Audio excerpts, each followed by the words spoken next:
All right, here we go. Saturday baseball. Now, we like to start just a couple minutes early because for some reason our live feed does not reach our website for about a minute. So, for those of you listening on demand, you know the deal. If you want to fast forward through my blabber, I'm just going to go ahead and tell you guys that you can find the live podcast and you can join in the chat room. Interaction with the chat room is one of the best parts of our show. It's a lot of the reason why Lenny continues to do his podcast. It's just a great time. We've met some great people over the years, and we hope to see you live in the chat room any day of the week at 9 a.m. It's Lenny Monday through Friday. It's me on Saturday, and then it's both of us on Sundays. We do Lady and the Legend. If you can't make it to the chat room, we understand. You can find our podcasts all over. Lenny loves to share on Twitter. He loves to share on Facebook. You can find it at iTunes. You can find it at, what's the other podcast places? You know all of them, Spotify and everywhere else. So we hope you'll join us live, but we understand if you can't. And that's our commercial here for this Saturday morning. I'm just waiting for the sound to come through, but I do appreciate the people coming into the chat room on a sunny Saturday morning. We've got Boston Paul, Chris Gallo, SM King Turd, Turd Jr., Mrs. Turd, and the future Turd Juniorette. We have Rotorius AE, Eddie Heckman, Lenny's here, of course. So on Saturdays or whenever I fill in for Lenny, usually he's around in the chat room. If you have any questions about your fantasy baseball season, Chris Gallo, data premiere, triple play, a couple of guests. And as soon as I make sure there's sound, we will get going. We're on. So here we go. All right. Sound is good. Thank you, Eddie Heckman. Excellent. All right. Here's the impact of the rule changes so far in Major League Baseball. I know you guys are interested in this. So far, it's about a third of the way through the season, a little bit more than a third of the way through the season. Here's the impact of the MLB rule changes so far. The game time went from 3 hours and 5 minutes in 2022, and now the average time of game is 2 hours and 37 minutes. That's a difference of 28 minutes per game, which is a lot of minutes if you add them all together. And 162 times 30 teams, that's a lot of minutes that we're saving on the rule changes. Basically, it's a combination of several different rule changes that are affecting the time of game, but the runs per game, they're actually scoring more runs per game in a shorter amount of time. It went from 8.7 runs per game to 9.3 runs per game. It's a difference of an extra 0.6 runs per game being scored. The batting average in 2022 was 242. The batting average now is 247. So it really hasn't made much of a difference. It's a difference of 0.005 on batting average. Base running, this is a biggie for me. I really, the box scores, the recaps. Lenny does the recaps of all the games every day. We're going to do the recaps today again too. He doesn't focus a lot on the stolen bases, but I do like to look at the stolen bases. The difference in stolen bases is not that great, really. In 2023, this year, there's an average of 1.8 stolen bases per game. Last year, there was 1.4 stolen bases per game. That means there's only 0.4 more stolen bases per game this year. But if you think about it, that means that if you multiply that by 162 games, it's 64 extra stolen bases that we didn't see last year. And if you remember, the stolen base totals were going down every year for, a long time, quite a few years. It just kept getting lower and lower and lower, and stolen bases looked like a lost art before they made the bases bigger and they made the pitcher not be allowed to try to pick you off more than a couple times. So I don't know which one of those is affecting it more, and it sounds like it's a very minimal difference, but I do think that stolen bases are making a comeback. The stolen base success rate went from 75.4% in 2022 to 79.7% in 2023. And Eddie brings up in the chat room the O's had 5 stolen bases last night. So there you go. And these stolen bases are scoring runs, I'll tell you. Erwin Minsky, so nice to see you. Lenny said you might be here today. We haven't seen you in a while, but we really love having you. So thank you for joining us. Lenny wants to know if we have overrated Elly De La Cruz. Well, we'll get to that when we talk about the games, but I will say this. Elly De La Cruz has at least 1 hit or gotten on base in all 4 of his games that he's played.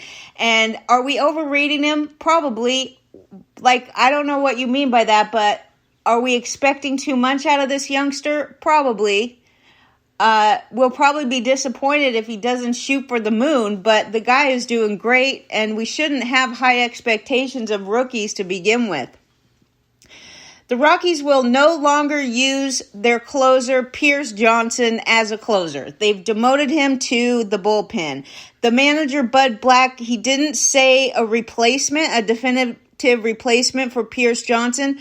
What happened to Brad Hand? What happened to Daniel Bard? These two were both signed with the Rockies earlier in the season, and neither of these guys are pitching. Neither of these guys, I can't say for sure that they're even healthy. But Justin Lawrence and Jake Bird are candidates to step into the closer role. Johnson has been healthy this year, but he hasn't performed that great. In 24 innings, he has a 7.50 ERA. He still strikes out 27.7% of opponents, and his swinging strike rates are pretty high, 11.9%. But he's walked over 14% of batters that he's faced. He's getting a little unlucky. His batting average on balls in play is close to 400, and he's only blown 2 saves. He's got 11 saves and 13 save opportunities, but both of his blown saves have come in the last 2 games. And Johnson is still going to be in the bullpen. He will probably come in the middle to late innings for now. Mookie Betts hit his 12th home run yesterday in the past 117 at-bats. He is on fire.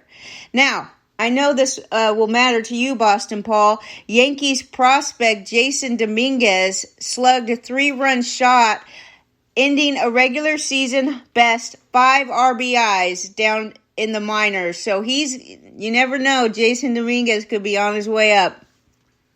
I'm pretty sure that's AA, but he might have got promoted to AAA recently. You might want to check out the status. I don't even know how much being at AAA really matters anymore as to when a player is going to get called up. They seem to be calling up players all the time that completely skip AAA. So does it really matter if he's at AA or AAA? He's on fire. He's a big guy, a real power hitter, not great plate discipline, but absolutely showing that he's maturing at the plate. The Guardians yesterday were trailing and score. Okay, they trailed the whole game, okay? But they scored. Slow. Lenny wants me to slow down. He said I went too fast yesterday. I will go slower. I want to go slower. I just get on here and I get on a roll and I just go. And I just tell you everything that I have on my notes for today. Now, I'll try to go slower. I definitely want to interact with the chat room. Even if it goes a little over an hour, it's better to go slower so you can actually understand what I'm saying and I don't sound like some kind of blabbermouth just rolling. Okay.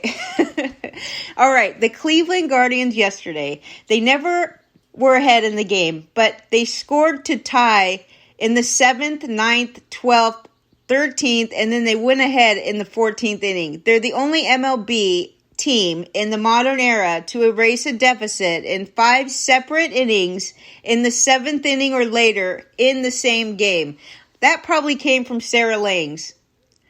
Rich Hill's 109 pitches were the most in a game by a pitcher at age 43 or older since Tim Wakefield threw 119 on June 14th, 2011.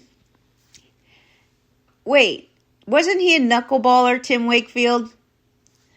So, it's not really the same thing. Wasn't he a knuckleballer, Leonard? Yeah, he threw a knuckleballer. But they could throw a lot more pitches when they're throwing a knuckleball. All right, so let's give Rich Hill a little bit of credit here because to me, it's a better feat to throw 119 pitches when you're throwing four-seam fastballs and sliders and curveballs instead of a knuckleball. But, okay. The Rays currently lead the MLB in home runs and stolen bases. They have stolen 31 consecutive bases without getting caught. That's the longest streak in franchise history and a league best since Cleveland stole 36 straight in 2021. SM King Turd says, Ellie at third base with his 40-40 potential and some Jose Ramirez will be all the hype next draft season. That's true. Jose Ramirez is on fire, too. I'll tell you that. He's showing no regression at all. Help is not on the way for the Dodgers rotation, at least not this weekend. Julio Urias wasn't ready to come back from his hamstring injury last weekend as originally projected, and we just found out he won't be ready this weekend either. He will not start tomorrow because he felt discomfort in his injured hamstring during a bullpen session on Thursday, and right now he's being limited to flat ground throwing. Dave Roberts says it's pretty fair to say that tomorrow will be a bullpen game, with a lefty likely to open against the Phillies. They are talking through options for tomorrow, but Gavin Stone being recalled is not an option for the Dodgers, according to manager Dave Roberts. Felix Bautista, Eddie, big Oriole fan here in the chat room. He struck out 32 of 49 batters that he's faced over his last 12 games. He's allowed one run in 13 innings over that span. 65.3% strikeout rate. Among pitchers with 20 or more innings, Bautista's strikeout rate is the highest in baseball. The 2023 Mets were designed to have the dominant rotation, which was to be the backbone of the team. So far this season, the Mets ranked 26th in starting pitcher ERA at 4.93. Welcome, Poncho Jr. Great to see you, dude. The Pirates have played the most interleague games in 2023. They played AL teams 29 games and NL teams 32 games. The Miami Marlins are great against the American League teams. They're 13-2 so far this season. And the White Sox are horrible against NL teams. They're 5-7. I gotta say, for the Japanese pitchers with 100 or more MLB wins, there's only two. Yu Darvish just got his 100th win, but Hideo Nomo is the only other Japanese-born pitcher with more than 100 wins. That would be, I said Hideo Nomo, right? Well, he pitched for quite a long time, if I'm not mistaken, right, Leonard? Didn't he pitch a lot? He pitched a few years. Yeah. All right, the sad news of the day. Where's Big Al? Is he here? All right. Pete Alonso, hit on the wrist by a pitch on Wednesday, hasn't played since. Initial x-rays came back negative, and he was diagnosed with a contusion, but the diagnosis worsened. When the club was in Atlanta yesterday, he left for New York to undergo further testing, including an MRI. So, here's the nitty and the gritty of this.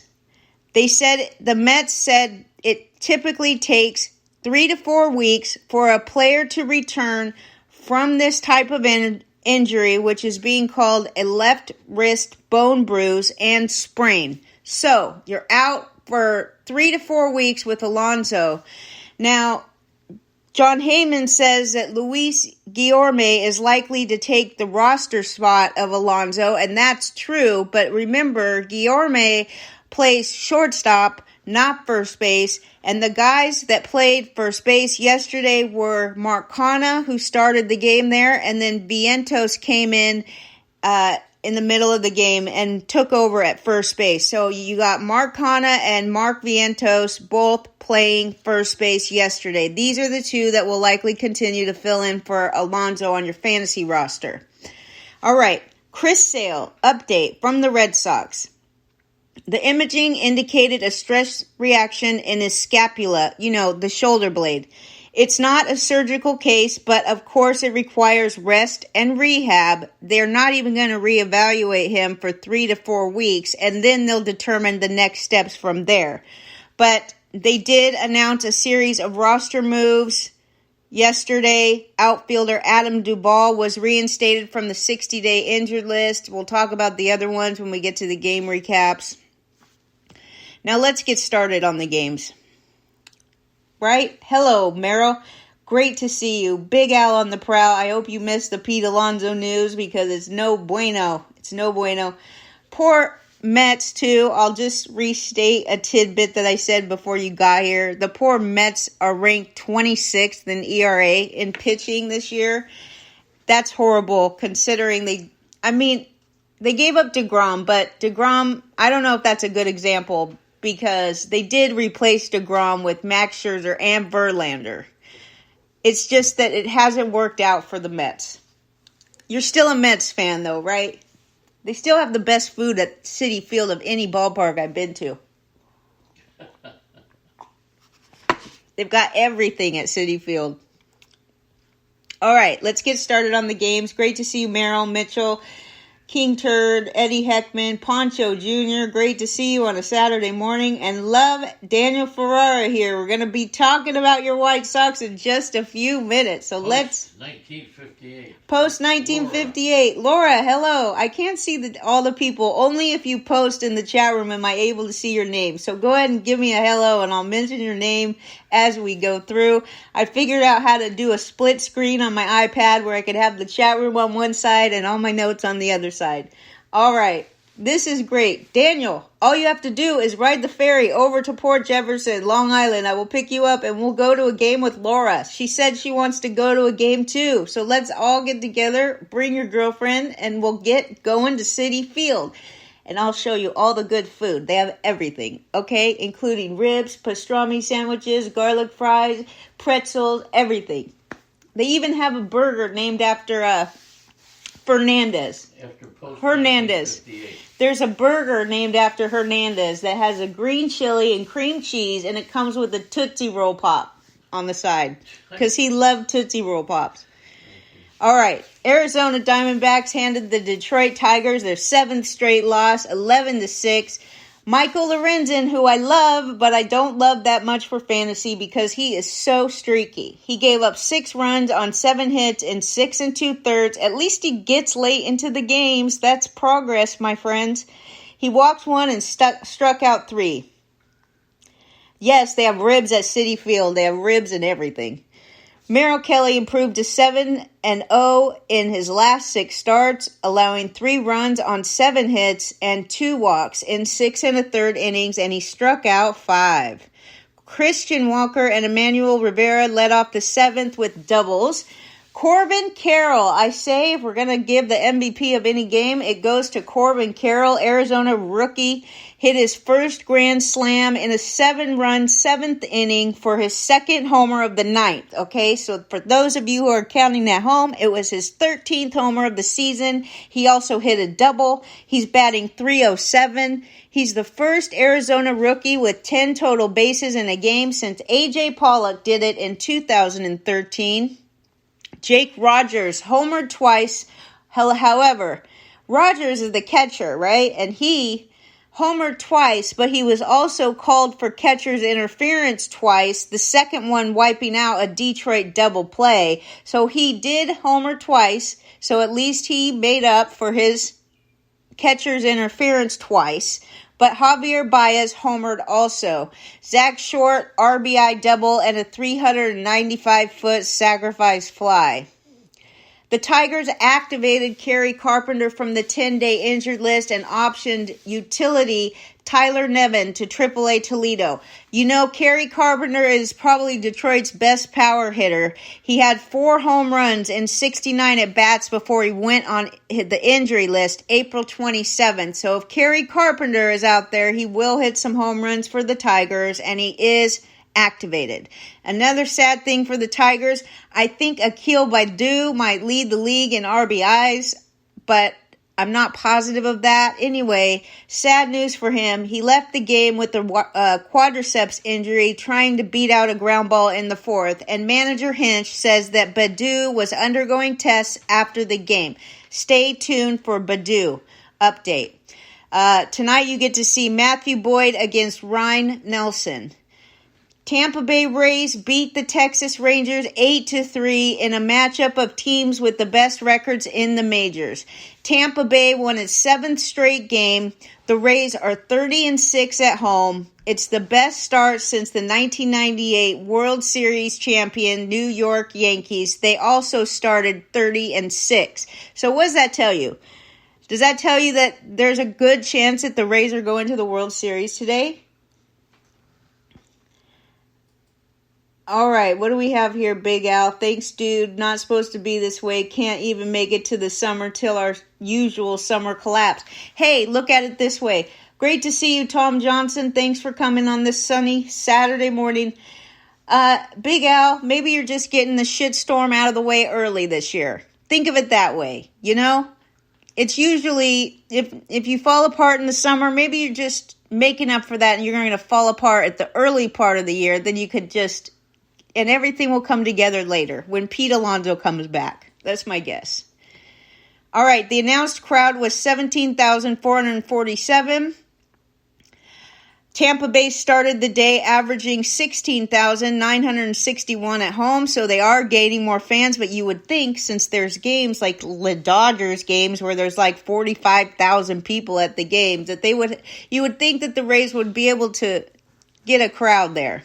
Anyways, the Rangers lost 1-0 on Wednesday in St. Louis. Texas leads the majors with 389 runs, while Tampa Bay only has 380. So far, the Texas Rangers are scoring more runs than the Rays. If you could believe that, we'll see what happens.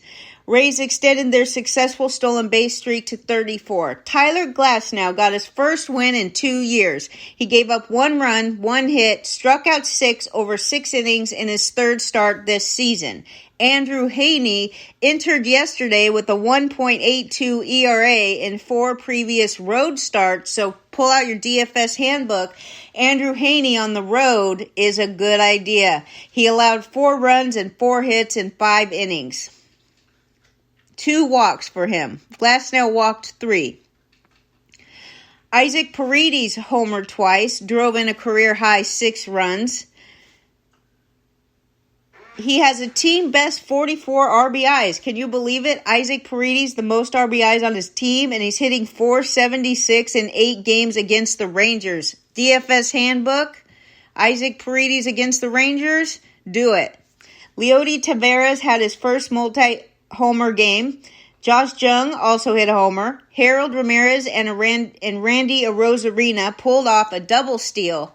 So yesterday, I gotta mention this because Wendy Lowe, which is Nathaniel and Josh Lowe's mother, had the greatest jersey in town on. She had somebody make this jersey for her, and one side was a Tampa and one side was a Texas Rangers, and on the back it just had a big LOWE, but it said Nathaniel, Texas, and it had Josh on the back. You know, the names were on the back on the appropriate side. She was at the game, and it was unfortunate because Josh Lowe didn't play since they were going up against a lefty, and Nathaniel Lowe went 0 for 3, so it wasn't a great day at the ballpark for them. But Wendy, she was the star of the show, I have to say. I loved it. All right. Closer Pete Fairbanks, the Rays closer. He actually threw to hitters yesterday, so that's progress. And tonight you get to see Eovaldi. He's trying to extend his personal winning streak to 8 games, and he goes against Rays rookie Taj Bradley. Here we go. Yes, I love it. Oh, wait. They have another brother, Pancho. So it can't be Brandon. Brandon's not related to them because Brandon pronounces his name different. So tell me who their other Lowe is. Because Pancho Jr. says, good for the Lowe mother. Amazing to have 3 kids in MLB. That would be excellent. I don't know who the third one is, but please do tell. All right. The Boston Red Sox faced the Yankees for the first time this season. Usually, from 2001 through last year, there were 18 or 19 matchups between these teams every single year. But like I said, this was the first matchup for these two teams this season. Boston earned a 3-2 win over New York last night in the first of 13 meetings this season. So they're not meeting with each other for an extra 5 series this year. Which, you know what? I used to be a great Red Sox fan. After I decided I don't like the Red Sox anymore, I tried to become a Yankees fan. I'm really neither fan at this point, but I'll take the Yankees over the Red Sox any day from what they've been doing lately. All right. 46,000 at Yankee Stadium. It was the 6th sellout this season. Boston lost 8 of its previous 11, but got back to 500, and now they're 32-32. Garrett Cole lost for the first time this season. He's 7-1. He gave up 2 runs and 7 hits in 6 innings. New York dropped 9.5 games behind Tampa Bay in the AL East. The Braves are kicking it into gear, yes.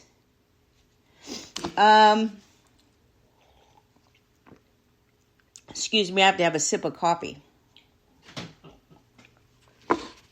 Garrett Whitlock allowed 2 runs. 1 of them was earned and 7 hits in 6 1/3 with 6 strikeouts and 1 walk. He's not that good, okay? But he is 4-1 against the Yankees. He still has a 4.78 ERA and 6 starts on the season. But again, he's 4-1 against the Yankees, if you could imagine that. He credited Corey Kluber and former Red Sox pitcher Nate Eovaldi for passing along their wisdom to him. Garrett Whitlock, here's the thing about Whitlock. Can he stay healthy? The guy's been on and off. Who knows? I mean, I'd love to focus on his stats. If he could pitch 3 or 4 times in a row without getting injured, we'll see about Garrett Whitlock. I want to believe in him, but he hasn't really shown that he's that great at staying healthy. Although he did go over 6 innings yesterday, and he only needed 88 pitches to get through 6 innings. Garrett Cole giving up home runs like he loves to do, 6 strikeouts and 7 hits, only 2 earned runs, but it took him 101 pitches to get through 6 innings. So you got that going. Rafael Devers and Kiki Hernandez both hit home runs. Kenley Jansen got his 14th save. Tristan Casas went 2 for 3. Devers hit his 7th career homer off of Cole. Devers, I guess, from what the recap said, Devers hit the home run and off of Garrett Cole, and Garrett Cole was marveling at Devers. Devers been good lately. He's been the best thing the Red Sox could hope for. Josh Donaldson, interesting this, 448 home run yesterday. 5 of 6 hits on the season have been home runs for Josh Donaldson. He's got 5 home runs and only 6 hits on the season. Isn't that a great tidbit? I loved it. All right.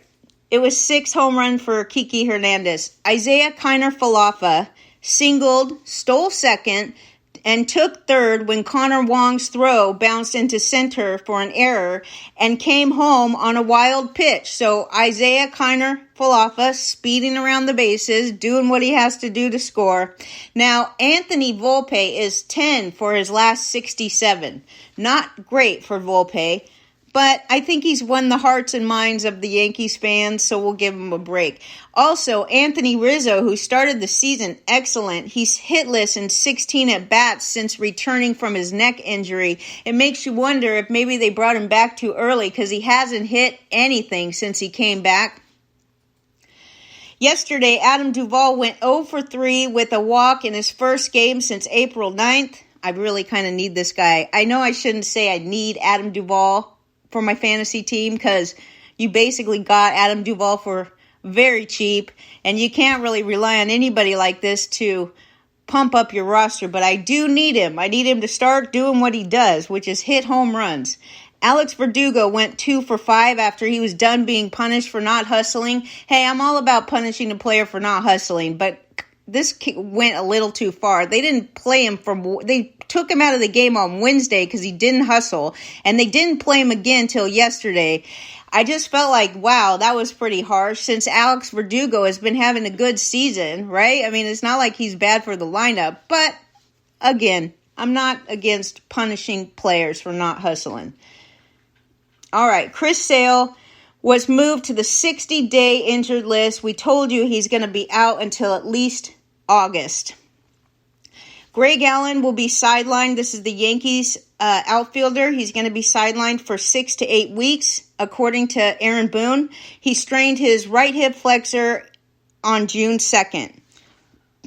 Also, Aaron Boone would not comment about whether Harrison Bader might need a minor league rehab stint or not, but Bader is getting close to either a minor league rehab stint or a return to the Yankees. He's been good there when he's healthy.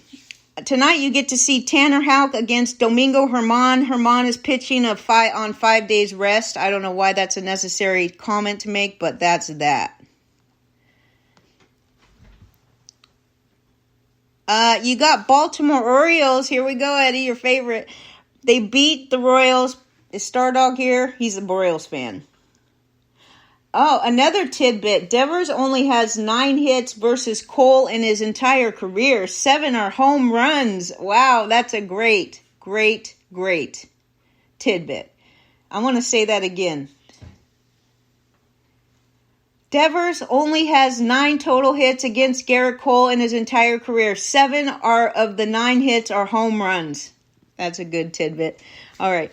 Baltimore Orioles. All right, they've won 2 straight for the first time since May 24th and 25th. It was the 7th loss in 8 games for the Royals, whose 18-45 record is the second worst in the majors next to Oakland.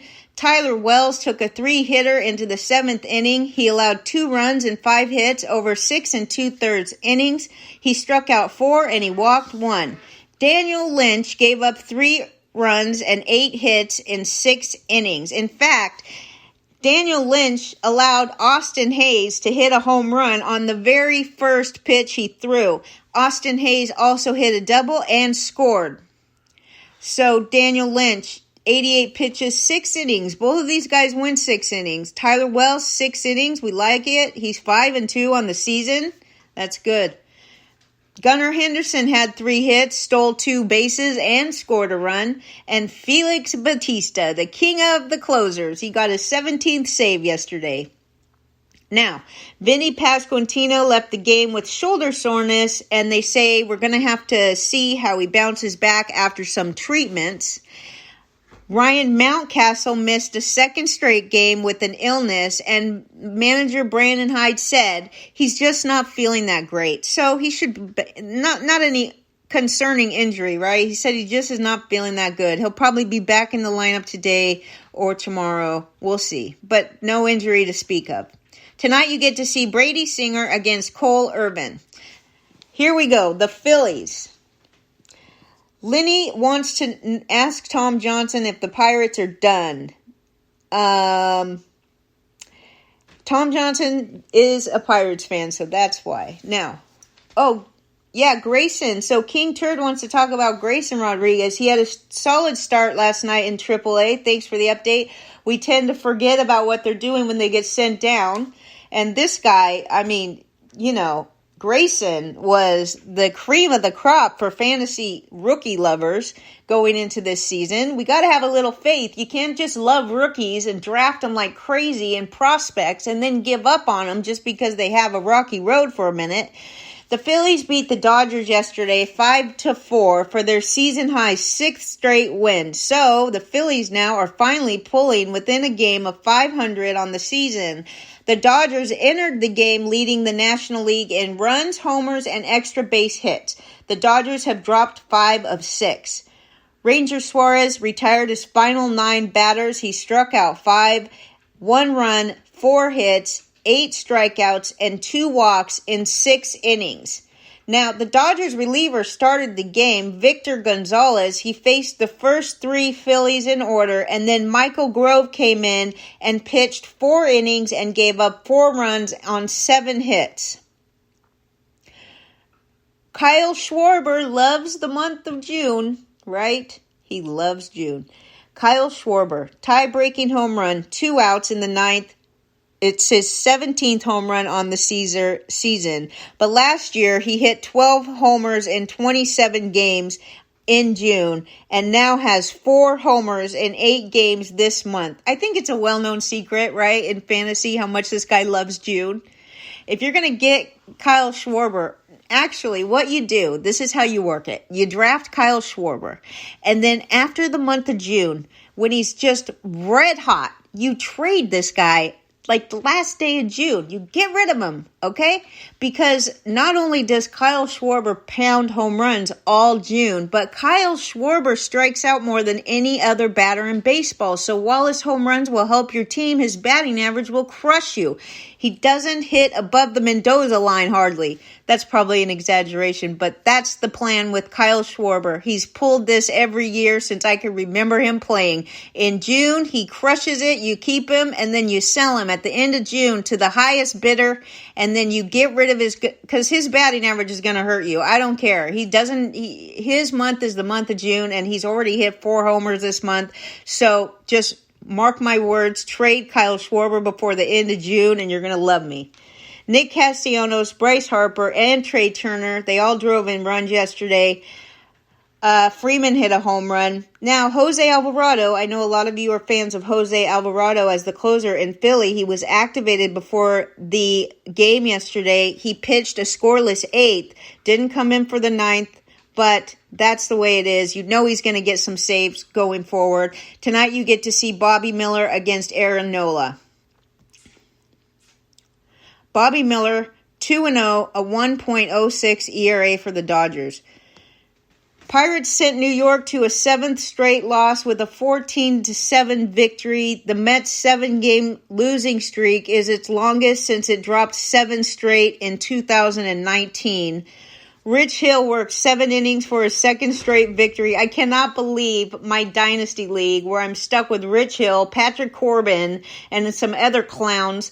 I'm actually doing good in this league, if you could believe it. But these are the active pitchers that I'm working with. I got Lorenzen on that team. I have Rich Hill, Patrick Corbin. I did trade for Kershaw, so he's like holding up the fort. But these guys have not been that bad. So this team is not dead last like it should have been going into the season.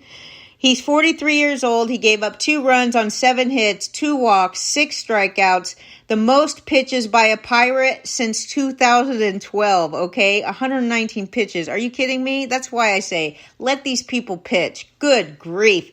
That's the most pitches thrown by a Pirates starting pitcher in a game since 2012. That's 11 years ago.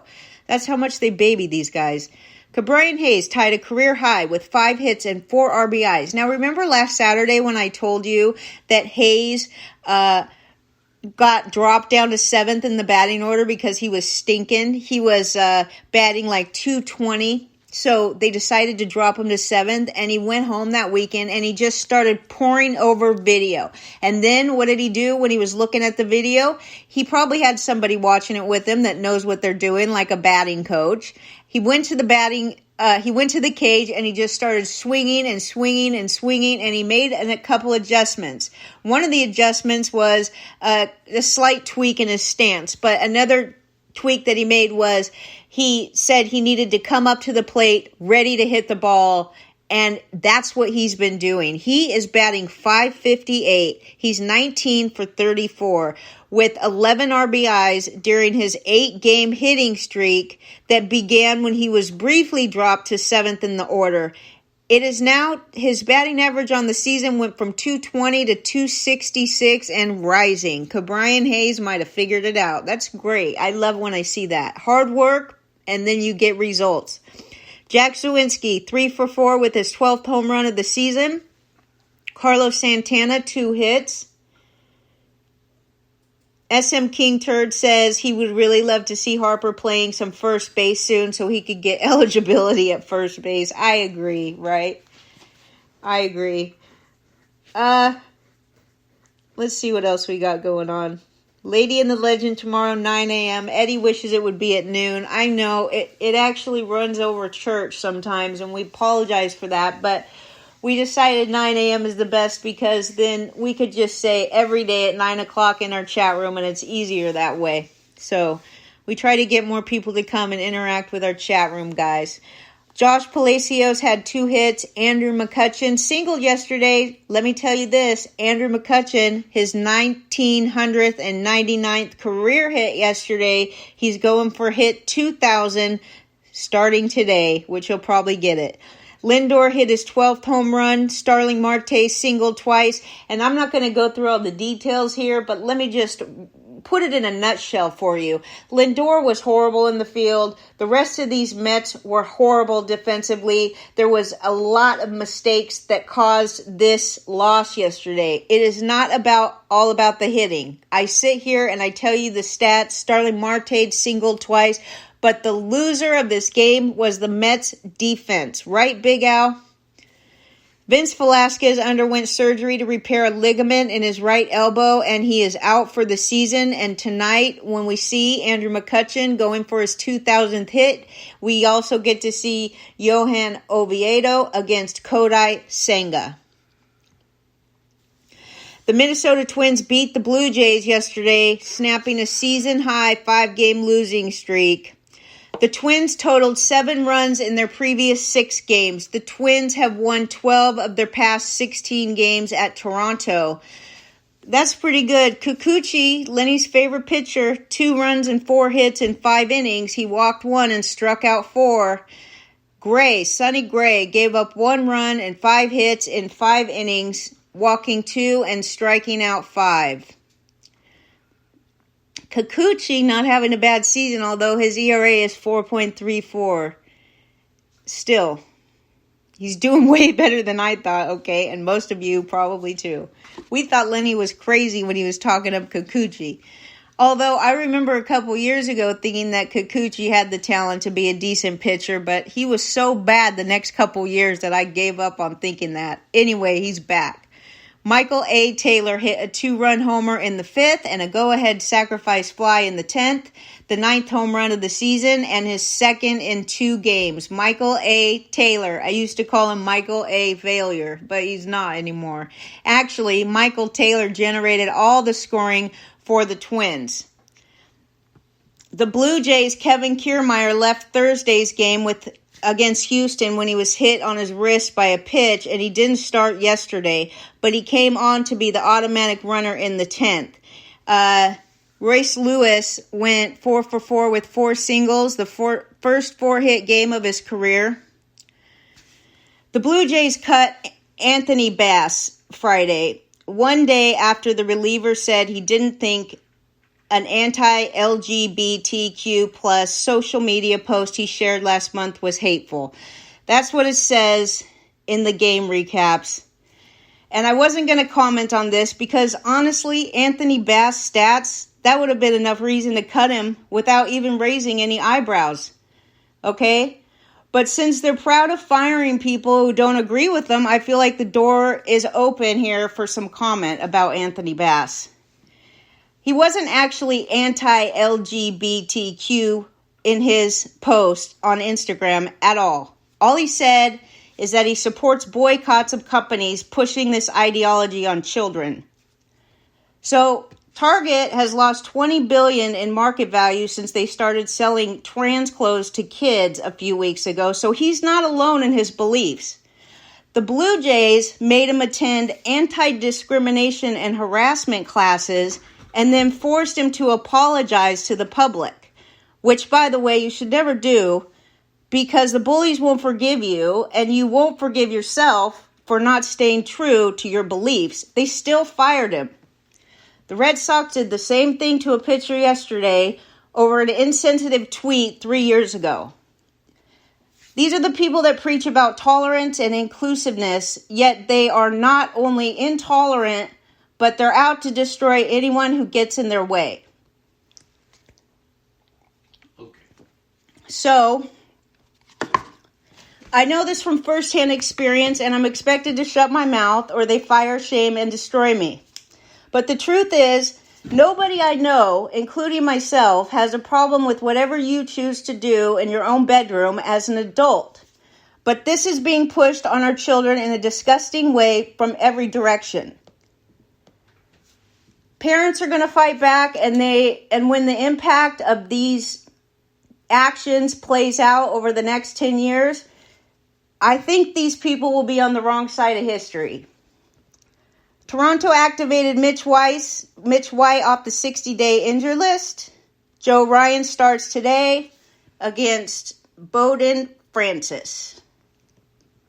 The Guardians outlasted the Astros 10-9 yesterday. The Guardians fell behind 4-0 in the second inning, and I told you in the tidbits earlier that they worked their way back to tie the game at 5-5, 6-6, 7-7, and 8-8.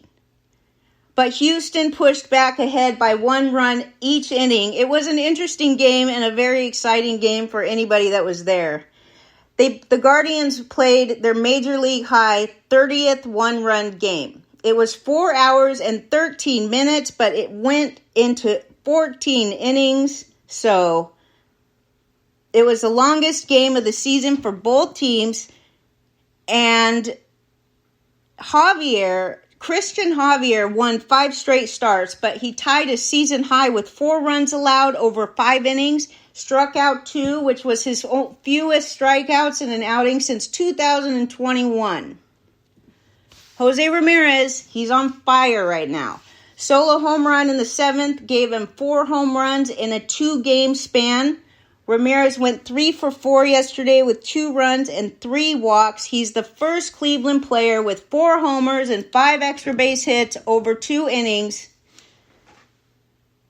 He's the first Cleveland player with 4 homers and 5 extra base hits over 2 games since 2004. He's crushing it, Jose Ramirez. So, you know what? Really owning up to his number 1 draft pick, that's for sure. Jeremy Pena, his second career 4-hit game. Jose Abreu finally hit a home run. I'll tell you this, it was his second home run since May 28th when he ended a 51-game homerless drought to begin his first season with Houston. So maybe Abreu is waking up and his joints are oiled now. Before the game, Yordan Alvarez was placed on the 10-day injured list because he's got right oblique discomfort. He leads the majors with 55 RBI. He better watch out because Akil Baddoo is coming. As long as Akil Baddoo is healthy, now Yordan Alvarez is on the injured list, so you got to figure out how to replace him in your lineup, which is impossible. It's kind of like replacing Pete Alonso. So you're not going to do it great, but you got to do it with somebody. Rookie catcher Cesar Salazar was recalled from AAA Sugarland. Astros second baseman Mauricio Dubon filled in for Alvarez in left field. Now we know Dubon plays second base outfield. He's in his 5th year in the majors, but he's only played left field 7 times. But all 7 of those have come since he was acquired by Houston last May. J.P. France goes up against Tristan McKenzie tonight. Tristan McKenzie struck out 10 over 5 scoreless innings last outing. It was his season debut. It was June 4th at Minnesota. So McKenzie has a 0 ERA right now. But J.P. France, not bad. 3.44 ERA. The Braves beat the Nationals 3-2. The sellout crowd of 40,297. It was their 6th consecutive win, and I'm very happy we get to talk about the rookie pitcher for Atlanta. All right. The Braves overcame deficits of at least 3 runs in each game of a 3-game sweep of the Mets heading into yesterday's game. And now Atlanta has 5 straight comeback wins. 5 straight.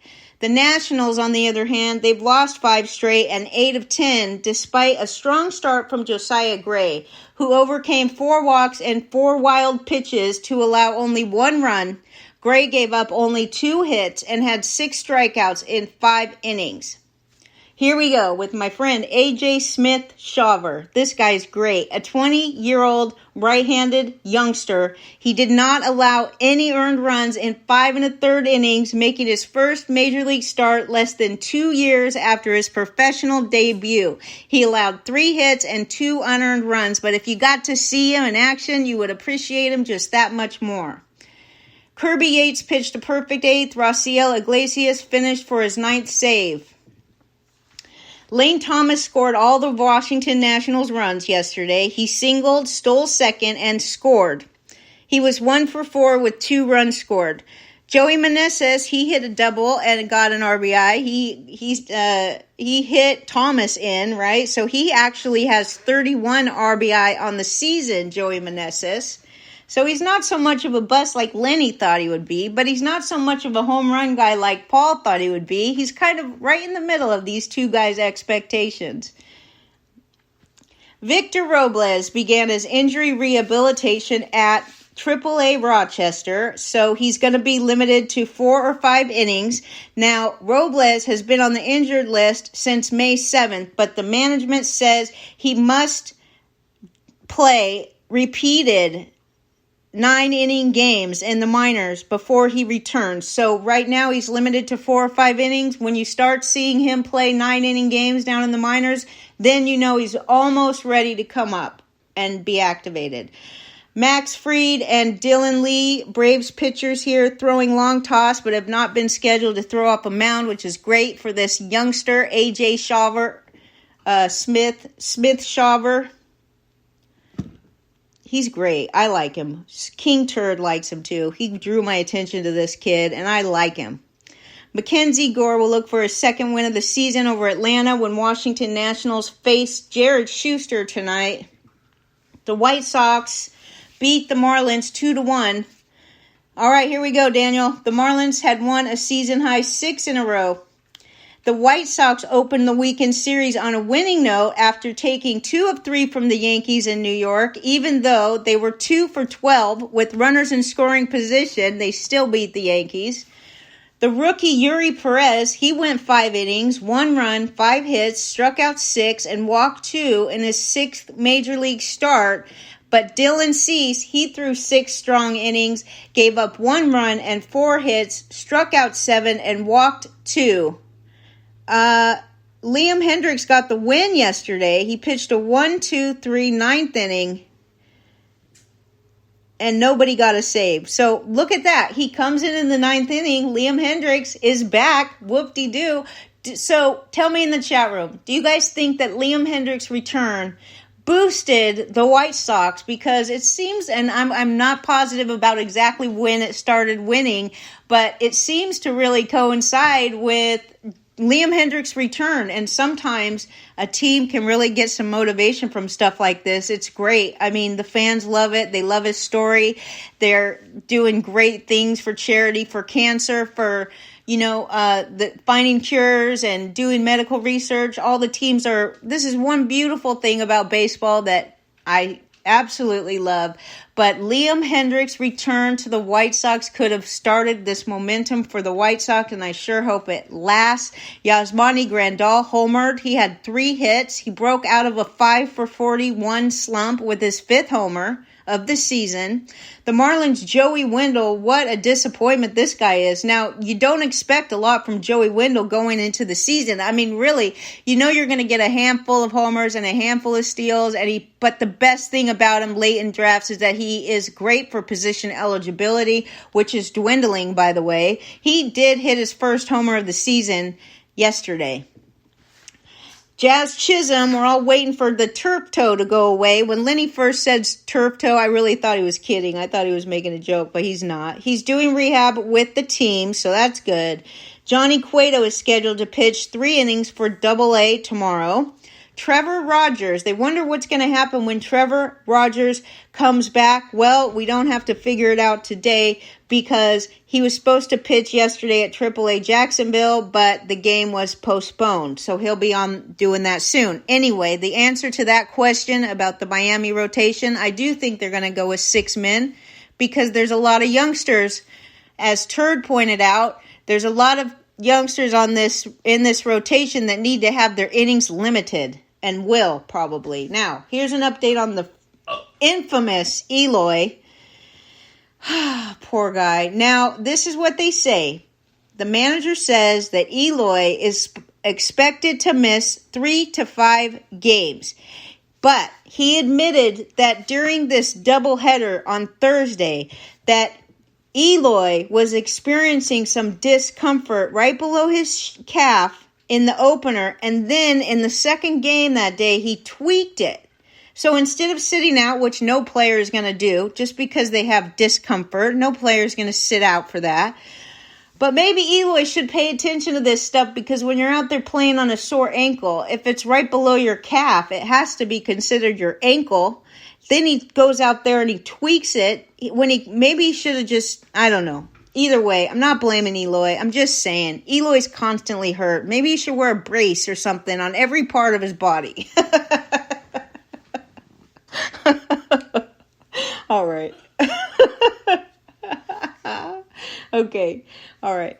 So, Sandy Alcantara, who is not having a good season. Now, I have to say a story here, because even though I'm going to run out of time, our friend Craig Mish is he's pretty much a beat writer for Miami, but he talks all baseball, but he's really in with the Miami team. And he tends to really like Miami players. Go figure. I mean, and he tweets all about all the positive things about Miami, and it's pretty much his job to promote the Miami Marlins players. And Alcantara was traded from the Cardinals to the Marlins several years ago.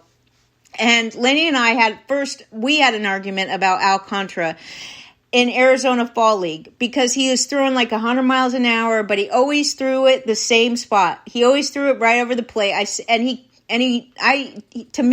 argued to Lenny that he was not a starting pitcher in his blood. He was going to end up to be an excellent, like a Aroldis Chapman type effector or closer, right? I thought he was not going to be a starter, because he didn't seem to me that he could actually keep batters off the base paths for 5 innings straight with his 100-mile-an-hour fastball right down the middle.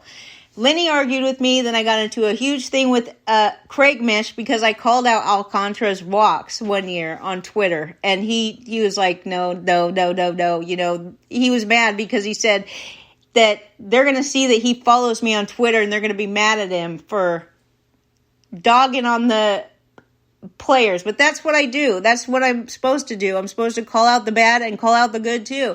Anyway, I admitted last year that I was wrong about Alcantara. I had him on the show on Sirius to give my biggest apologies and say I was wrong. And now I'm wondering if maybe I should take it back. Is Alcantara that good still? He was the reigning NL Cy Young winner last year. Right now, he's 2-5 with a 5.07 ERA. He's hoping tonight to get back on track for Miami, but he goes up against Michael Kopech, who is really just working to keep his run of solid starts going. Michael Kopech is 2.72 ERA in his past 7 outings. So who do you take tonight? Do you take Michael Kopech, who's got the momentum, or Alcantara, who's trying to defend his Cy Young Award from last year, and he's having a horrible time doing it?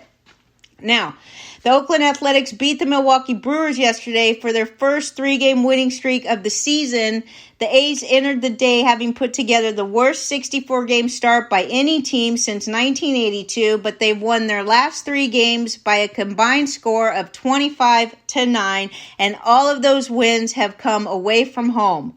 The Athletics had lost 15 straight road games before this streak, and Adrian Hauser gave up a 3-run lead in the first inning to the Athletics. He ended up 5 runs, 6 hits in 4 innings. He struck out 5 and walked 4. Adrian Hauser walked 4.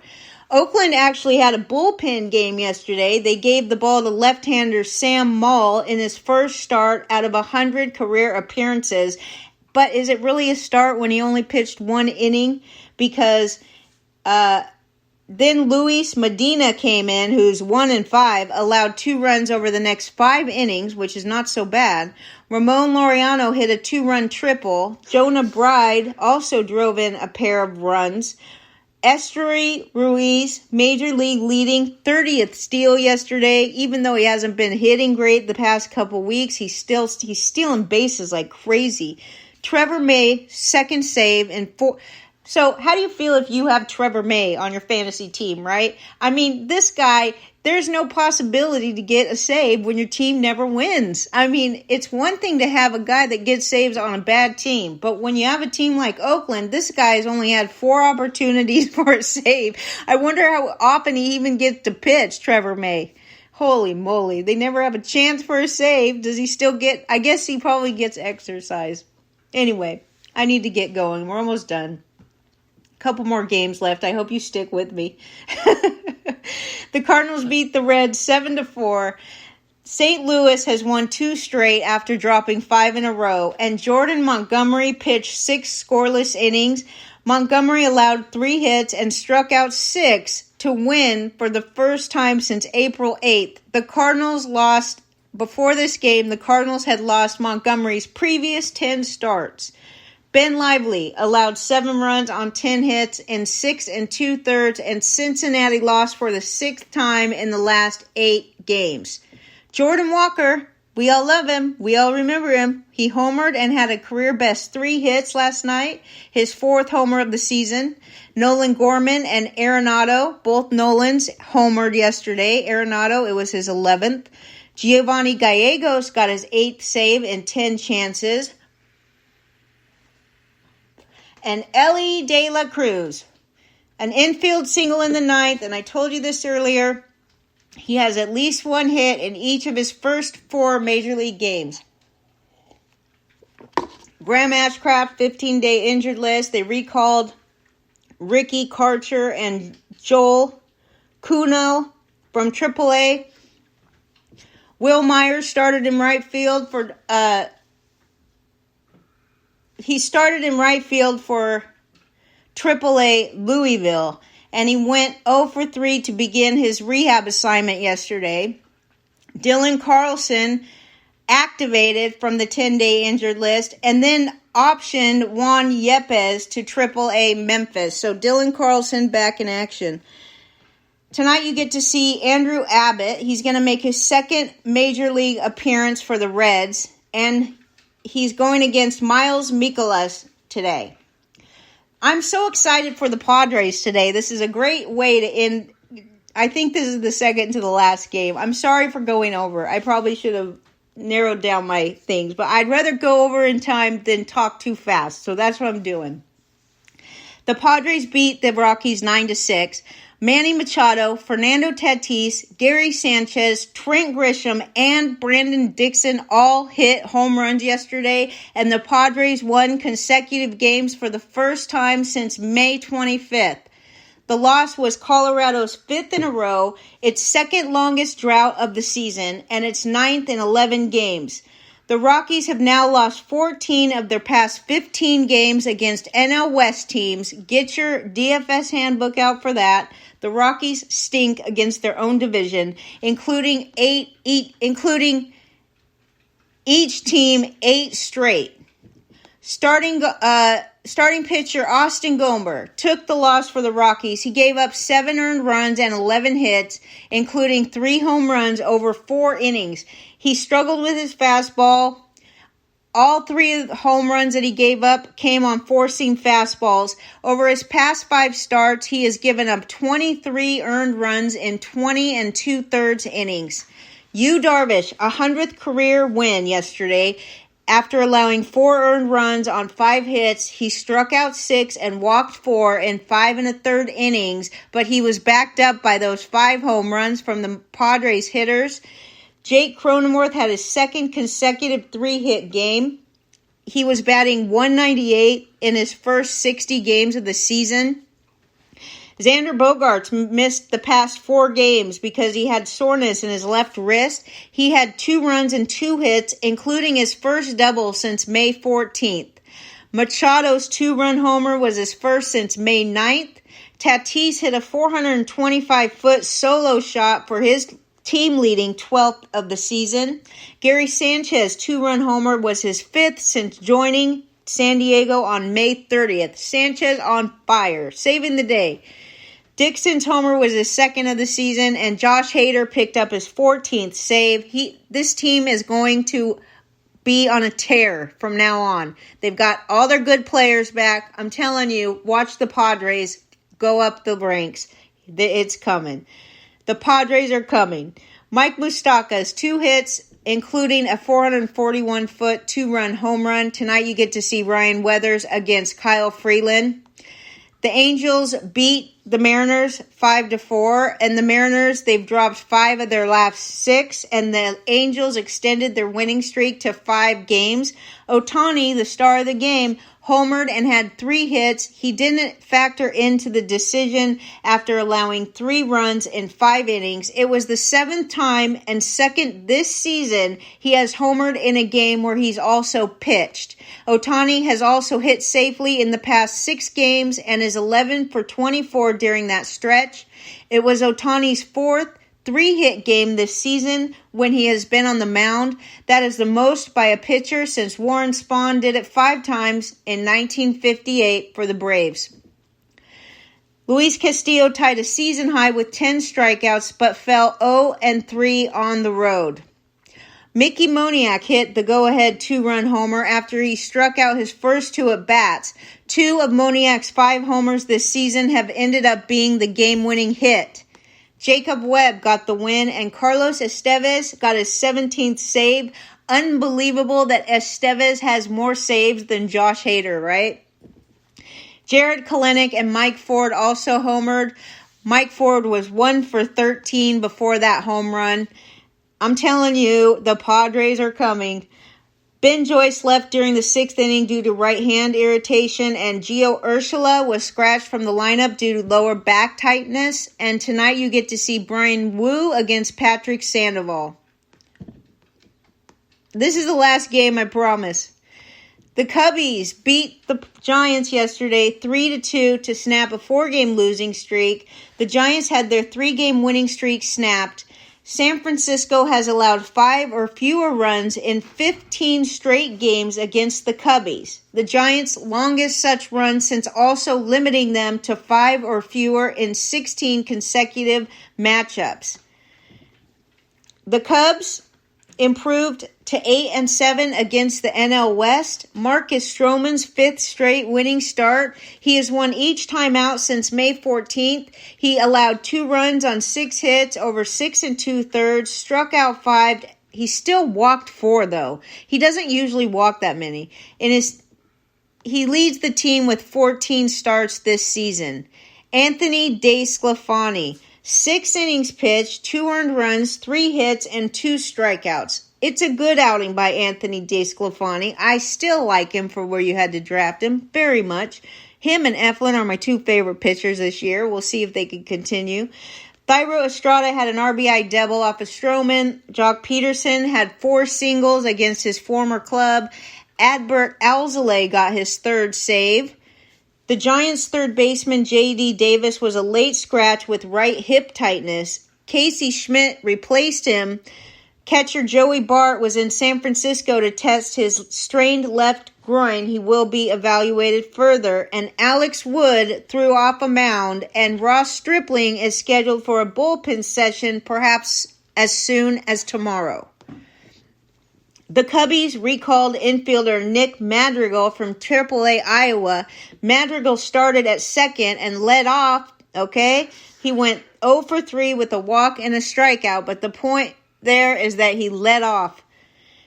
Kyle Hendricks goes tonight. He's got a 2.29 ERA for his career in 10 previous outings against San Francisco, but he does have a 4.70 on the season, and he's 0-2, so I don't know how much that career stuff matters with Kyle Hendricks. And he goes up against John Brebbia. Thank you so much for coming today on a Saturday that's beautiful and sunny. And I know you probably have better things to do, but we really appreciate your support. And you will hear us again tomorrow, Lady in the Legend, 9 a.m. I know that it's not easy to make for some people who like to go to church, which is a great thing to do. So, right, Leonard? You got it. You could listen on demand, but you can catch us every day here at 9 a.m. Thanks again.